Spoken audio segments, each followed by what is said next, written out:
Hi hello ನಮಸ್ಕಾರ. ನಾನು ನಿಮ್ಮ Pavana Lokesh. Welcome back to our YouTube channel Pavana Kannada vlogs. ಎಲ್ಲರೂ ಹೇಗಿದ್ದೀರಾ? ಎಲ್ಲರೂ ಚೆನ್ನಾಗಿದ್ದೀರಾ ಅಂತ ಭಾವಿಸ್ತಾ ನನ್ನ ಒಂದು ವಿಡಿಯೋನ ಸ್ಟಾರ್ಟ್ ಮಾಡ್ತಾ ಇದ್ದೀನಿ. ವಿಜಯ್ ತಮಿಳ್ನಾಡಲ್ಲಿ ಎಷ್ಟು 60-70 ಇಯರ್ಸಿಂದ ಆಡಿರುವಂಥ ಪಕ್ಷಗಳನ್ನ ಹಿಂದಿಕ್ಕಿ ಇವತ್ತು ಅವ್ರು ಗೆದ್ದಿದ್ದಾರೆ. ನಿಜವಾಗ್ಲೂ ಅದು ಕೇಳಿದಾಗಲೇ ನನಗೆ ತುಂಬ ಖುಷಿ ಆಯಿತು. ನೋಡಿದ ತಕ್ಷಣ ನ್ಯೂಸ್ ಎಲ್ಲ ನೋಡ್ತಿದ್ದೆ ನಾನು. ನಮ್ಮ ರಾಜ್ಯದ ಮುಖ್ಯಮಂತ್ರಿಗಳು ಕೂಡ, ಉಪಮುಖ್ಯಮಂತ್ರಿಗಳು ಕೂಡ ಹೇಳಿದ್ದಾರೆ ಅವರು ಗೆಲ್ಲಲ್ಲ, ಬರೀ ಮಾತಷ್ಟೇ ಅದು ಇದು ಅಂತ ಸಮಥಿಂಗ್ ಹೇಳಿದ್ದಾರೆ. ಬಟ್ ಅವ್ರ ಮೂವೀಸ್ ಎಲ್ಲ ನಾನು ನೋಡಿದ್ದೀನಿ. ಬಟ್ ಮ್ಯಾನ್ ಆ್ಯಟಿಟ್ಯೂಡ್ ನಿಜವಾಗ್ಲೂ ತುಂಬಾ ಖುಷಿ ಆಗುತ್ತೆ. ಬಟ್ ಗೆಲ್ಲಬೇಕು ಅಂತ ಒಂದು ಚಾನ್ಸ್ ಕೊಡೋಣ. ಒಂದು ಚಾನ್ಸ್ ಕೊಟ್ಟಾಗ ಏನಾಗುತ್ತೆ, ಅವ್ರು ಹೇಗೆ ಮಾಡ್ತಾರೆ ಅನ್ನೋದಾದ್ರೂ ಗೊತ್ತಾಗುತ್ತಲ್ವ. ಬಟ್ ಮಾಡಿರೋರಿಗೆ ಕೊಟ್ಟು ಅವ್ರು ಏನೂ ಮಾಡದೇ ಇರೋದನ್ನು ನಾವು ನೋಡಿ ಪುನಃ ಅವರಿಗೆ ಕೊಡೋದು ನಮ್ಮ ಫೂಲಿಶ್ನೆಸ್ ಅನಿಸುತ್ತೆ.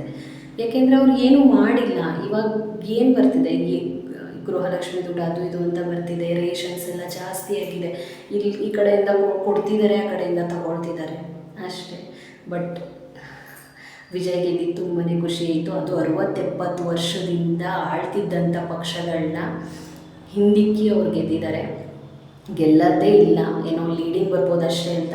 ಮತ್ತು ಅವ್ರ ಕಾರ್ ಡ್ರೈವರ್ ಮಗನ್ನೇ ಎಲೆಕ್ಷನಲ್ಲಿ ನಿಲ್ಲಿಸಿ ಅವ್ರು ಗೆದ್ದಿರೋದೊಂದು ವಿಡಿಯೋ ನೋಡಿದೆ. ಅದನ್ನು ನೋಡಿದಾಗಲೂ ತುಂಬಾ ಖುಷಿ ಆಯಿತು.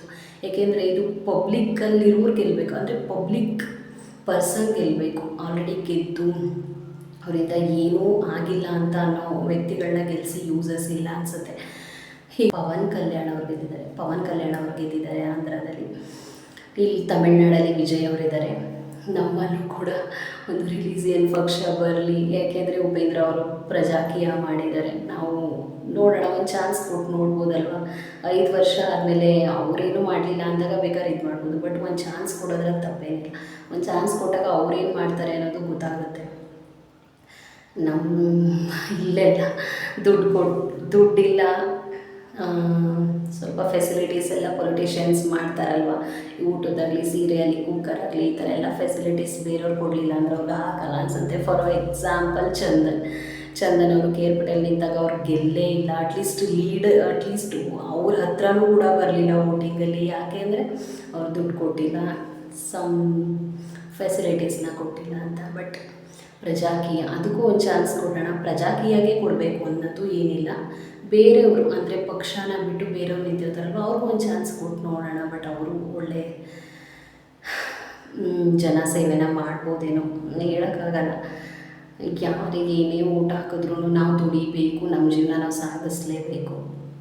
ಬಟ್ ಅಟ್ಲೀಸ್ಟ್ ನಮ್ಮ ಒಂದು ರಾಜ್ಯಕ್ಕೆ ಒಳ್ಳೆಯದಾಗಲಿ ಅನ್ನೋದು ಒಂದೇ, ನಮ್ಮ ರಾಜ್ಯಕ್ಕೆ ಕೆಲಸಗಳಾಗಲಿ ಅಂತ. ಬಟ್ ಇವಾಗಿನ ಇದರಲ್ಲಿ ಏನು ಕೆಲಸ ಆಗ್ತಿದೆ ನನಗೆ ಗೊತ್ತಿಲ್ಲ. ಬಟ್ ಗೃಹಲಕ್ಷ್ಮಿ ದುಡ್ಡು ಒಂದು ಬರ್ತಿದೆ, ಬಸ್ ಒಂದು ಫ್ರೀ ಇದೆ ಅಷ್ಟೇ. ಬಟ್ ಎಣ್ಣೆ ರೇಟು, ರೇಷನ್ ರೇಟ್ ಎಲ್ಲ ಗಗನಕ್ಕೆ ಹೋಗಿದೆ.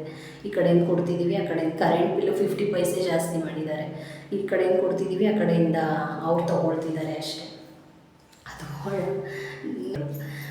ಪಕ್ಷಗಳು, ನಾನು NIC ಹೋಗಿ ಅದು ಇನ್ನೆಲ್ಲೋ ಹೋಗ್ಬಿಟ್ಟೋಯ್ತು.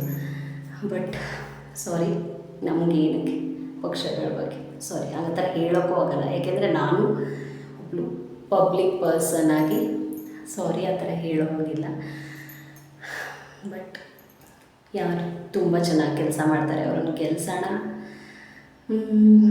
ನಾವು ಫಸ್ಟು ಒಳ್ಳೆ ಪರ್ಸನ್ನ ಸೆಲೆಕ್ಟ್ ಮಾಡಿದಾಗ ರಾಜ್ಯಕ್ಕೂ ಒಳ್ಳೆಯದಾಗುತ್ತೆ, ದೇಶಕ್ಕೂ ಒಳ್ಳೆಯದಾಗುತ್ತೆ, ನಮ್ಮ ಮನೆಗಳಿಗೂ ಒಳ್ಳೆಯದಾಗುತ್ತೆ, ನಮ್ಮ ಮಕ್ಕಳಿಗೂ ಒಳ್ಳೆಯದಾಗುತ್ತೆ, ಮುಂದೆ ಬರುವಂಥ ಜನ್ರೇಷನ್ಗೂ ಒಳ್ಳೆಯದಾಗುತ್ತೆ. ಇದು ನಾನು ಕೇರ್ಪೇಟೆಗೆ ಹೋದಾಗ ಹಾಗೆ ಒಂದು ಕ್ಲಿಪ್ಪಿಂಗ್ ತಗೊಂಡಿದ್ದೆ. ನೋಡಿ ನನಗೇನು ಅನ್ನಿಸ್ತಂದರೆ, ಆಲ್ಮೋಸ್ಟು ಯಾವುದೇ ಒಂದು ಬ್ರ್ಯಾಂಡ್ ಅಡ್ವರ್ಟೈಸ್ಮೆಂಟ್ಗಾಗಲಿ ಯಾವುದಕ್ಕೆ ಆಗಲಿ ಸೆಲೆಕ್ಟ್ ಮಾಡೋದೇ ಬಾಲಿವುಡ್ ಇಲ್ಲ ಟಾಲಿವುಡ್ಡಲ್ಲಿ. ಕನ್ನಡ ಆ್ಯಕ್ಟರ್ಸ್ನ ಸೆಲೆಕ್ಟ್ ಮಾಡೋದು ತುಂಬಾ ಕಡಿಮೆ.